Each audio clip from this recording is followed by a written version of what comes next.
समझ काटिकी एक घंटे का नंबर अछि ए तीटा कट करके एपोटे इंसर्ट करेंगे तो सेतिका हम यूज करबे कट कमांड सबको की होची कंट्रोल एक्स तो ता आगुर हम डेटा सिलेक्ट कला पर अगर हम एठी क्लिक करबे ना keyboard through control x press कला पर गोटे मूविंग एयर टाइप रो सिलेक्शन एरिया क्रिएट हो जिवो तापर हम एटा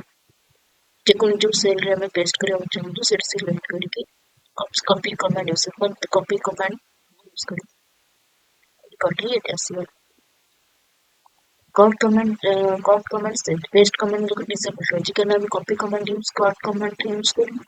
कट यूज कला पर देखा आउटपुट में कौन दूची कट यूज करके डिसेबल इनएक्टिव देखो कट कमांड यूज कर सर बड़ा एटा को एक्टिव अगर एक्टिव है तो हम एटी पेस्ट कर पाए कंट्रोल भी से एटी क्लिक करें कंट्रोल